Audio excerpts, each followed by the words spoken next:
Hello everyone, welcome back to another video.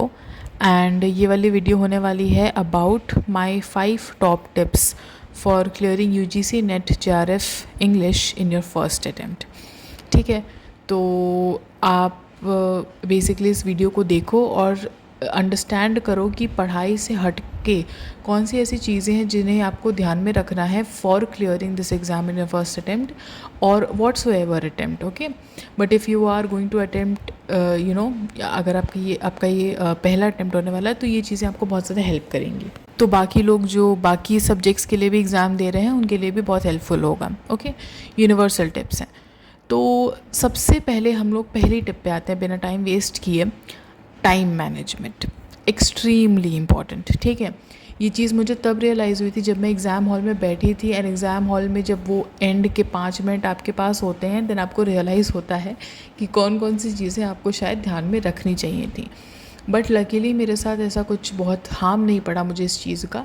तो थोड़ा सा आप अभी से इस चीज़ को ध्यान रखो कि टाइम मैनेजमेंट आप सब कुछ कर लोगे, पढ़ाई कर लोगे, अच्छे से कर लोगे, रिवाइज़ कर लोगे, बट एग्ज़ाम हॉल में जब आप पहुँचोगे तब आपको रियलाइज़ होगा कि टाइम मैनेजमेंट तो मैंने ध्यान ही नहीं दिया, जो कि आपका सबसे इम्पॉर्टेंट फैक्टर है इस एग्ज़ाम में। एंड मैं बताती हूँ क्यों। पहले इसलिए क्योंकि आपके पास नेगेटिव मार्किंग नहीं है, ये सबसे इम्पॉर्टेंट प्लस फैक्टर है। ठीक, आजकल के एग्ज़ाम्स में अगर नेट में ऐसी चीज़ है तो टचवुड है, और अगर हो सकता है आगे ना हो। ठीक है, ये भी एक फैक्टर है। तो अभी वाले अटैम्प्ट जो दे रहे हो उसको इस चीज़ को यूटिलाइज़ करो। ठीक है, और टाइम मैनेजमेंट ऐसे करो कि मोस्टली आप जितने क्वेश्चंस आपके पास हैं आप सभी क्वेश्चंस को अटेम्प्ट करो। मैं तो यही सलाह दूंगी कि टाइम जब नेगेटिव मार्किंग नहीं है तो उन बेसिकली सभी क्वेश्चंस ऑलमोस्ट बहुत सारे क्वेश्चंस आप अटेम्प्ट करने की कोशिश करो। अभी हम लोग दूसरे पॉइंट से इसे लिंक करेंगे। तो टाइम मैनेजमेंट से मेरा मतलब क्या है कि आप डिसाइड करो कि कैसे आप किस किस सेगमेंट को कितने कितने टाइम में ख़त्म करोगे। फॉर एग्ज़ाम्पल आप डिसाइड करो कि पेपर 1 आपको कितने घंटे में ख़त्म कर देना है। ठीक है, मोस्टली लोग 1 घंटे का टारगेट रखते हैं पेपर 1 का, बट अपने हिसाब से आप कोई लोगों के लिए पेपर 1 बहुत इजी होता है तो वो थोड़ा कम टाइम लेते हैं। पेपर 2 डिफ़िकल्ट होता है, ज़्यादा सोचना पड़ता है कुछ लोगों को, तो वो ज़्यादा टाइम लेते हैं। आप मॉक सॉल्व करो, PYQ सॉल्व करो। मैं कहूँगी एक पर्टिकुलर बेसिकली हर 2-3 हफ्ते पे आप एक PYQ सॉल्व कर लो और देखो। अभी तो एग्ज़ाम नज़दीक आ रहा है तो थोड़ा ज़्यादा सॉल्व करो, कम से कम 3-4 सॉल्व करो और देखो अभी के पीरियड में कि कितना टाइम आपका बैठ रहा है। ठीक है, आप कितने क्वेश्चंस अटेम्प्ट कर पा रहे हो सकता है अभी आप 3 घंटे के फ्रेमवर्क में 2 घंटे के फ्रेमवर्क में कितने क्वेश्चंस अटेम्प्ट कर पा रहे हो आपको पता ही ना हो। ठीक है, तो पहले एक आइडिया लो कि कितने आप अटेम्प्ट कर पा रहे हो, और अभी मैं बताऊंगी भी कि कितने आपको अटेम्प्ट बेसिकली एक दूसरे वीडियो में बताऊंगी कि कितने क्वेश्चंस आपको अटेम्प्ट करने चाहिए इनफैक्ट। ठीक है, तो टाइम मैनेजमेंट का बहुत ध्यान रखना। एग्ज़ाम हॉल में जाके मत सोचना कि कितना मुझे टाइम देना है, बहुत बड़ी गलती होगी। सबसे पहले अपना यही फैक्टर डिसाइड करो कितने टाइम में मुझे ख़त्म करना है पेपर 1, कितने टाइम में मुझे पेपर 2 ख़त्म करना है, कितने टाइम में मुझे डेटा इंटरप्रिटेशन ख़त्म कर देना है। ये सब चीज़ें मतलब आप बस एक माइंड मैप रखो। ज़रूरी नहीं है कि उसी पर्टिकुलर टाइम पे आपका ख़त्म हो जाएगा, बट बिकॉज एक माइंड मैप रहेगा तो आपको रियलाइज़ होगा कि हाँ, इससे ज़्यादा अगर मैं इस क्वेश्चन पे स्पेंड करने वाली हूँ तो आगे मेरा हार्म होगा। तो डिसाइड करो, देखो। एक जनरल रोड मैप यही होता है कि आप पेपर 1 को कितने घंटे पे कर रहे हो, पेपर 2 में कितना टाइम इन्वेस्ट कर रहे हो। इतना भी अगर आपको आइडिया हो जाएगा तो बहुत आसान होगा।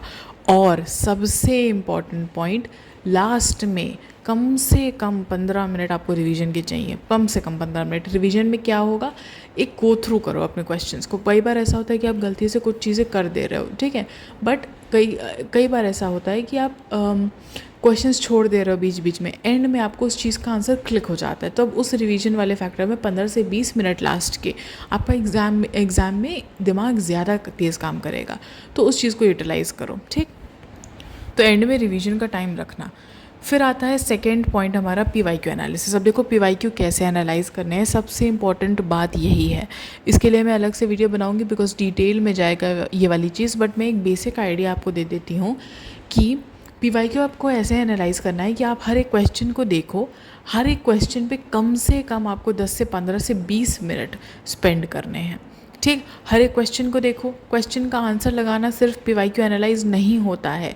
पीवाईक्यू एनालाइज करने का मतलब है क्वेश्चन देख रहे हो, किस सेगमेंट से किस तरह के क्वेश्चंस आ रहे हैं, ब्रिटिश लिटरेचर से किस तरह के क्वेश्चंस आ रहे हैं, क्या वर्क्स के टेक्स्ट के अंदर घुस के पूछ रहा है, ऑस्ट्रेलियन लिटरेचर से कैसे आ रहे हैं, वर्ल्ड लिटरेचर से कैसे आ रहे हैं, इंडियन लिटरेचर से कैसे आ रहे हैं। ठीक है, ये डिटेल वाला काम है। ओके, तो इस तरह से थोड़ा सा आइडिया रखो बस अपने दिमाग में कि किस तरह से आप डील कर रहे हो क्वेश्चन से। ये नहीं कि आप सब कुछ पहले पढ़ लिए फिर आपने एंड में जाके 4 पीवाईक्यू सॉल्व कर लिए और आप कह रहे हो कि आपने पीवाईक्यू एनालाइज कर लिया। No, first go through the questions, see कि किस सेगमेंट से किस तरह के क्वेश्चंस आ रहे हैं। फिर उसके बाद उस क्वेश्चन को सॉल्व करने के बाद आप ऑप्शंस पे आओ। क्यों एग्जामिनर ने वो पर्टिकुलर ऑप्शंस चूज़ किए थे? हो सकता है राइटर्स सिमिलर एज के हों, हो सकता है सिमिलर थीम्स लिखते हों, हो सकता है आसपास रिलेटेड हों। तो इन सब चीज़ों को एनालाइज करो, उन पर्टिकुलर राइटर्स के बारे में देखो, उन पर्टिकुलर वर्क्स के बारे में स्पेशली देखो, बिकॉज एक जो आपका अभी का ऑप्शन है वो आगे जाके आपका कल का क्वेश्चन बनेगा। तो ये वाला फैक्टर मैं समझाऊंगी दूसरे वाले वीडियो में भी कि पीवाईक्यू को कैसे एक्चुअली में एनालाइज करना है। यही आपका बेसिकली सबसे इंपॉर्टेंट फैक्टर बनेगा। ठीक है, यही आपको एक एज देगा बाकी लोगों से जिन्होंने ये चीज़ नहीं की है उससे। ठीक है, तो पीवाईक्यूज़ को ऐसे एनालाइज करते हैं। फिर आता है एक ऐसा पॉइंट जो सब लोग मेजरली इग्नोर करते हैं और इसी वजह से आपका जेआरएफ नहीं होता है, बिकॉज पेपर 1 ही वो की है जिसके थ्रू आपका जेआरएफ क्रैक हो सकता है। ओके, तो पेपर 1 पे फोकस इतना होना चाहिए बेसिकली कि आप दूसरों से एज इसी फैक्टर में पाओ। ठीक है, पेपर 1 पे अपना फोकस रखो। अगर आपको मैथ से दिक्कत है, जो बेसिकली लोगों की प्रॉब्लम होती है, मेरी भी थी, तो उस चीज़ से डरना नहीं है आपका। जैसे मेरा अगर मैथ्स वीक है, फॉर एग्जांपल अगर मेरे मैथ्स में मुझे थोड़ी सी और कमांड की ज़रूरत है, तो मुझे ये चीज़ अपने बारे में पता है, तो मैं उन चीज़ों पे फोकस करूँगी जिस पे मेरी कमांड है। ठीक है, उसमें जो आपके बाकी जैसे लॉजिकल रीजनिंग हो गया, ठीक है, जो छोटे छोटे क्वेश्चंस आते हैं, ओके, सीरीज़ वाले क्वेश्चंस आते हैं, ओके, तो इस तरह के क्वेश्चंस पे फोकस करो। देखो कि पेपर 1 में कैसे क्वेश्चंस आ रहे हैं। डीआई कई बार, जैसे मेरा मैथ्स में मुझे थोड़ी कमांड की ज़रूरत है बट मेरा डीआई स्ट्रॉन्ग था, तो मैंने उस चीज़ को अपना अपना वेपन बनाया। डीआई में मैंने जो मार्जिन है वो मैंने क्रैक कर लिया। फिर मेरे बाकी क्वेश्चंस आए। ठीक है, तो आप देखोगे किस तरह के क्वेश्चंस पेपर 1 में आ रहा है। पेपर 1 में बहुत इंपॉर्टेंट फोकस रखो। इनफैक्ट मैं कहूँगी कि स्टार्टिंग में आप पेपर 1 में ही सबसे ज़्यादा फोकस रखो। पेपर 1 में कमांड होने के बाद आप पेपर 2 में जाओ। ओके, क्योंकि पेपर 2 ऐसा है बिकॉज वो एंडलेस है। अगर आप उसको पढ़ने बैठोगे तो पेपर 1 पक्का आपका नेग्लेक्ट होना ही होना है। तो पहले पेपर 1 को फाइनल करो, मेजर एरियाज कवर करो। और पेपर 1 के बारे में अगर आपको थोड़ी सी डिटेल में जानना है कि कौन कौन से इंपॉर्टेंट एरियाज़ हैं, मैं उस पर भी I have the entire framework ready जो मैंने खुद के लिए यूज़ किया था। तो पेपर 1 में कैसे क्या करना है, तो I can also make a video on that one. Okay, paper 1 में मेरे 33 क्वेश्चन सही थे। ठीक है, तो उसके लिए भी मैं आपको बता दूंगी कि कैसे पेपर 1 पे कौन कौन से स्पेसिफिक एरियाज़ हैं, उस पर भी आपको बहुत ज़्यादा डीप जाने की ज़रूरत नहीं है। And I will also recommend you books if you want, so please tell me if you want a video on that, because आपकी बहुत हेल्प हो जाएगी एक्चुअली उससे। ठीक है, तो अगर ज़रूरी है तो मैं ज़रूर बनाऊँगी उस पर। तो this was my third tip कि आप पेपर 1 को बहुत ज़्यादा ध्यान में दे के चलो। यही आपका बेसिकली एक मास्टर स्ट्रोक आप जैसे कह सकते हो कि आपको एक एज देगा और आपको हेल्प करेगा। अगर आपका पेपर 1 में स्कोर अच्छा है, जिसमें लोगों का नहीं होता है इन जनरल, तब आप पेपर 2 में अच्छा ला के तब आपका जेआरएफ आराम से क्रैक हो जाएगा, बिकॉज इसमें आपको कंपैरेटिवली कम मेहनत करनी है। पेपर 1 का सिलेबस डिफाइंड है, और अगर आपने अच्छे से पीवाईक्यू एनालाइज करके अपनी स्ट्रेंथ को अच्छे से बढ़ाकर अपने बुक्स को अच्छे से पढ़ के, ठीक है, तब आपने पेपर 1 को अच्छे से प्रिपेयर कर लिया, देख के कि कहाँ से क्वेश्चंस आ रहे हैं, उसको अच्छे से डिकोड कर लिया। मैं कर दूंगी ये काम आपके लिए। ओके, तब आपका बहुत ईजी हो जाएगा जेआरएफ क्रैक करना। Okay, 4th and 5th tip ये ऐसी टिप्स है ना जो आपको लिटरली बहुत ईजी होता है बताना, बट ये एक्चुअल में प्रैक्टिस करना बहुत मुश्किल होता है। ये आपके फर्स्ट टिप से रिलेटेड है। 4th tip of mine, do not be scared of attempting more questions. Okay, इसमें नेगेटिव मार्किंग नहीं है। मैं बार बार स्पेसिफाई कर रही हूँ इस वाली चीज़ को, बिकॉज आप ये चीज़ भूल जाते हो और आपको ये डर लगता है कि भाई मतलब कई बार लोग सोच के जाते हैं कि ठीक है हम नहीं अटैम्प्ट कर रहे हैं, नहीं आ रहा है तो नहीं अटैम्प्ट कर रहे हैं। क्यों नहीं अटैम्प्ट कर रहे जब नेगेटिव मार्किंग नहीं है? ठीक है, जब आएगी नेगेटिव मार्किंग तो मत करना। बट अभी जब तुम्हारे पास, कई बार ऐसा होता है स्पेसिफिकली आपको एग्ज़ाम हॉल में नहीं पता चलेगा कि आपको कौन सा क्वेश्चन अच्छे से आ रहा है। You can not be sure कि ठीक ये वाला क्वेश्चन तो मैं पक्का सही करके आई हूँ। बहुत कुछ क्वेश्चन होंगे गिने चुने, बट एग्ज़ाम टाइम में उतने प्रेशर में आपको नहीं पता चलता है। तो जो आपको उस समय आंसर लग रहा है आप लगाओ, उस चीज़ को अच्छे से सोच के लगाओ, बट लगा दो, कुछ नहीं जा रहा है आपका।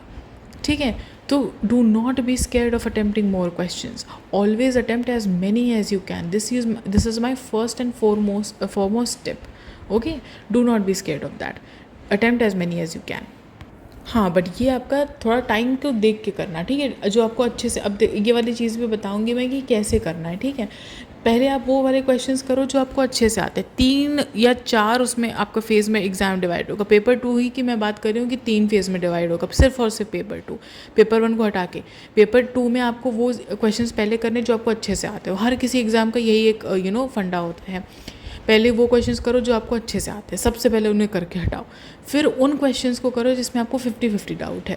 फिर उसके बाद उन क्वेश्चंस पे आओ जिनको आपको बिल्कुल ही आइडिया नहीं है या बहुत ज़्यादा कम आइडिया है। उन क्वेश्चंस को भी आपको अटैम्प्ट करना है। ऐसा नहीं कि छोड़ के आ जाओ, क्या पता उसमें से आपको 20 क्वेश्चंस नहीं आ रहे हैं, 10 आपके सही हो जाएं बिकॉज आपको लग रहा है आपको नहीं आ रहे हैं, बट आ रहे हैं।